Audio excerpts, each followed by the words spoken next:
प्रत्येक नवी पहाट जीवन जगण्याची नवीन संधी आपल्याला प्रत्येकाला देत असते. तर शुभ सकाळ सर्वांना.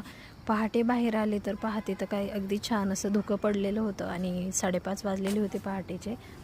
रात्री कढीपत्ता इथं धुवून छान असा सुकत ठेवलेला होता आणि हा कढीपत्ता गावठी आहे, त्यामुळे इतका छान सुगंध येत होता त्याला हात लावला तरी देखील.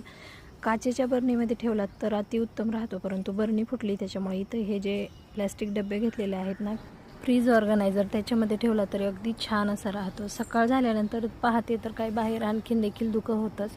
त्यानंतर छान अशी झाडांची पाहणी केली तर झाडांना पाणी थोडंसं कमी आहे, परंतु थोडं थोडंच देते, कारण आणखीन तेवढं खास असं ऊन पडत नाही. मी छान असा नागवेलीचा वेल लावला आहे आणि खूप छान असा फुटलेला आहे.